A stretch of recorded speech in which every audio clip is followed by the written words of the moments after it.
السلام علیکم ناظرین، میں ہوں اعجاز بلتستانی. آپ دیکھ رہے ہیں جی بی پاک ٹی وی. اور ہمارے ساتھ ایک ایسی شخصیت موجود ہے، ڈاکٹر ابو تراب صاحب. نوربخشیوں کے لیے ان کی کافی سیاست محمد نوربخش نور اللہ مرقدہ وعلی اللہ مقامہ ہو کی حالت زندگی کے اوپر انہوں نے ایک تھیسس لکھی ہے، اور جو ڈاکٹر بنے ہیں تو وہ اسی تھیسس کے اوپر یعنی ایک پی ایچ ڈی انہوں نے ایک معیاری ایک کام کیا ہے. تو کچھ زیادہ تمہید باندھے بغیر ڈاکٹر صاحب سے پوچھتے ہیں کہ انہوں نے شاہ سید محمد نوربخش کو کس طرح کی شخصیت پائی، اور ان کی تعلیمات کے حوالے سے نوربخشیوں کو یا جو باقی جو علمی تحقیق کرنے والے جو افراد ہیں انہوں نے کس حد تک سستی کا مظاہرہ کیا اور کس حد تک انہوں نے اچھا کام کیا، اس کے بارے میں ڈاکٹر صاحب سے پوچھیں گے کہ آپ شاہ سید محمد نوربخش نور اللہ مرقدہ وعلی المقام ہوں. کیونکہ شاہ سید محمد نوربخش ناظرین کی معلومات کے لیے نوربخشیوں کو جو نام رکھا گیا ہے وہ سید محمد نوربخش کی وجہ سے نام رکھا گیا. ویسے عالم اسلام دین کا نام تو اسلام ہے، لیکن ہمارے ایک تشخصی جو نام ہوتا ہے وہ نوربخشیہ سید محمد نوربخش کی وجہ سے. آپ نے تحقیق کی، آپ نے اس کے اوپر کافی کام کیا. آپ نے شاہ سید محمد نوربخش کو کیسا پایا؟ بسم اللہ الرحمن الرحیم. میں صرف ایک ہی نقطہ آپ کی خدمت میں عرض کرنا چاہوں گا. لوگ اس مطلب کو جلدی سمجھ سکیں گے کیونکہ ابھی موجودہ حالات کے حوالے سے فقہ احمد میں ایک بات ہے، اس میں شاہ سعید کا نظریہ جو پیش کیا گیا ہے جی کہ شاہ سعید آج ہم کہتے ہیں جی مغرب اور مشرق، ہاں جی اس طرح ایرانیوں نے جو انقلاب لایا، ہاں جی نہ شرقی نہ غربی. لیکن آج سے 700 سال پہلے شاہ سعید مرحوم نے پوری دنیا کو 2 بلاک میں انہوں نے تعریف کی ہے، بلد اسلام اور بلد کفر. ہاں جی شاہ سعید فرماتے ہیں کہ اگر کوئی کافر بلد اسلام میں سکونت اختیار کریں گے، ہاں جی تو اس کے لیے اگر اس شہر میں لوگ 2 منزلہ مکانات بناتے ہیں تو اس کافر کے لیے 2 منزل کی اجازت نہیں، بلکہ اس کے لیے 1 منزل سے زیادہ اس کو بنانے کی قطعاً اجازت نہیں. اس لیے کہ وہ زیادہ اونچائی پہ بیٹھ کر مسلمانوں کے لیے جاسوسی نہ کر سکے، اوپر سے نیچے فائر نہ کر سکے. ہم نے دیکھا لاہور میں ریمن ڈیوس کو جو ہے ریمن ڈیوس نے 2 لوگوں کو گاڑی میں بیٹھ کر موٹر سائیکل پر فائر کیا ہے نا، اس نظریے پہ عمل نہ ہونے کی وجہ سے. دوسری بات یہ ہے شاہ سعید فرماتے ہیں کہ اگر بلد اسلام میں ایک کافر ہے، وہ اگر کہیں پہ جانا چاہتے ہیں یعنی سفر کرنا چاہتے ہیں یا ایک جگہ سے دوسری جگہ جانا چاہتے ہیں تو وہ مسلمانوں کی طرح آگے منہ کر کے نہیں بیٹھ سکیں گے، ہاں جی بلکہ جس طرح پاکستان میں خواتین موٹر سائیکل پہ جب سوار ہوتے ہیں تو وہ آگے منہ نہیں کرتے بلکہ سائڈ پہ کرتے ہیں. تو وہ کافر بھی جو ہے بلد اسلام میں جو ہے وہ سیدھا منہ کر کے سواری پہ سوار نہیں ہو سکیں گے، بلکہ وہ سائڈ پہ منہ کر کے سفر کریں گے، اس لیے کہ وہ مسلمانوں کو سٹ نہ پہنچا دے، نقصان نہ پہنچا دے، ان پہ حملہ آور نہ ہو سکے. آپ دیکھیں یہ 700 سال پہلے شاہ سعید رحمۃ اللہ علیہ نے ایک عالمی اور ایک گلوبل نظریہ جو ہے ابھی جو ہو رہے ہیں یہ جو ہے اس وقت انہوں نے فرمایا تھا. تو آپ اندازہ لگا دیں کہ شاہ سعید رحمۃ اللہ علیہ کا نظریہ جو ہے کس حد تک ان کی نظر جو ہے نہ فقط اپنے زمانے کے حد تک محدود تھے، دور اندیش. ہاں جی یہ دوسری بات، ہم یہاں پاکستان میں یہ رونا روتے ہیں کہ ہمارے پارلیمنٹ میں جو ہے ایجوکیٹڈ لوگ نہیں ہیں، ہماری اقتدار جو ہے ایسے ان پڑھ اور چور لوگوں کے ہاتھ میں ہے، ہاں جی امین لوگوں کے ہاتھ میں نہیں ہے. شاہ سعید نے جب چاروں مرزا کو خط لکھے، ہاں جی کہا کہ علم کیمیا میرے پاس ہے، علم کیمیا میرے پاس ہے، علم تفسیر میرے پاس ہے، علم حدیث میرے پاس ہے، علم تجارت میرے پاس ہے، سارے علوم تو میرے پاس ہے، تو حق حکمرانی تو میری ہے، تمہارے پاس کیا چیز ہے؟ تو آپ اس وقت اندازہ لگا دیں کہ اس وقت ریاست، ایک اسلامی ریاست کے لیے جو چیز ضرورت تھی وہ علم ہے، ٹھیک ہے نا جی. اگر اس وقت اس پہ عمل ہوتا اور آج عمل ہوتے ہیں جی تو بہت سارے یہ آپ ثقافت کو آپ غور سے آپ مطالعہ کریں تو ایک لفظ کے پیچھے 100 لفظ چھپے ہوئے ہیں. مجھے حیرت اس بات پر ہوتی ہے کچھ لوگ جو ہے اس کے سرسری ترجمہ کر کے جی اس سے گزر جاتے ہیں. شاہ سعید کی فقہ احمد اور کتاب اعتقادیہ کو اگر سمجھنا ہو تو اس کے لیے منطق پڑھنا ضروری ہے، فلسفہ پڑھنا ضروری ہے، علم حدیث پڑھنا ضروری ہے، علم رجال پڑھنا ضروری ہے، جی علم اصول فقہ پڑھنا اس کے لیے ضروری ہے، اعتقاد کی کتابیں، فلسفے کی کتابیں. اگر آج اس کو نہیں پڑھیں گے اور دعویٰ کریں گے کہ میں جو ہے شاہ سعید کے جو ہے فالوور ہوں یا اس کی کتاب کو میں ترجمہ کر سکتا ہوں یا تفسیر کر سکتا ہوں، یہ سراست کیا ہے؟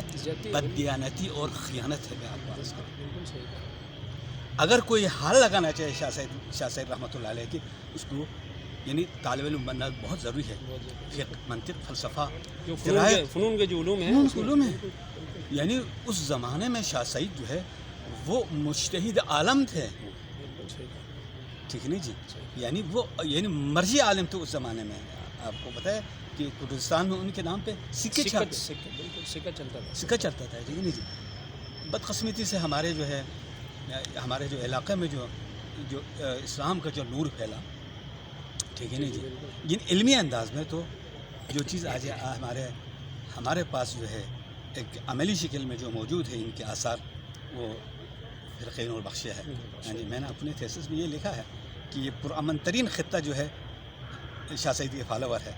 جی اس کی وجہ یہ ہے کہ جتنے بھی شاہ سعید کی تعلیمات ہیں وہ سب امن اور آشتی ہیں جی، تدبر، تفکر، ہمدردی، ہیں جی، یہ ان چیزوں کی جو ہے تحقیق کرتے ہیں شاہ سعید رحمۃ اللہ علیہ. میں فقہ دعوت کا آپ کے علم میں ہوگا، میں نے ترجمہ بھی کیا ہے، تو میں نے بھی اسی کا آفاقی انداز میں فقہ کو دیکھا ہے، پڑھا ہے.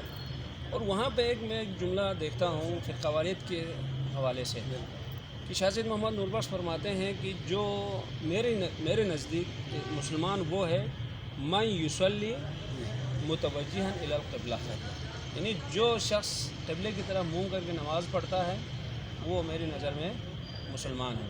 تو فرقہ واریت کے خلاف شاہ سعید کا جو نظریہ تھا اس کے بارے میں آپ کی کیا رائے ہے؟ آپ نے ان کتابوں کا مطالعہ کیا، کیا وہ ایک مسلمانوں کو بند گلی میں لے کے جانا چاہتے تھے یا ایک آفاقی نظریہ شاہ سعید ہمیں سمجھانا چاہتے تھے؟ میں نے پڑھ لیا، آپ کا ترجمہ جو ہے بہت بہترین کی ہے. یعنی کہ جو بھی میں نے یہ ثقافت کو کچھ ترجمے کیے ہمارے بزرگوں ہیں، لیکن آپ نے جو ترجمہ کیے ہے کما حق کو اس کا ادا کیے ہیں.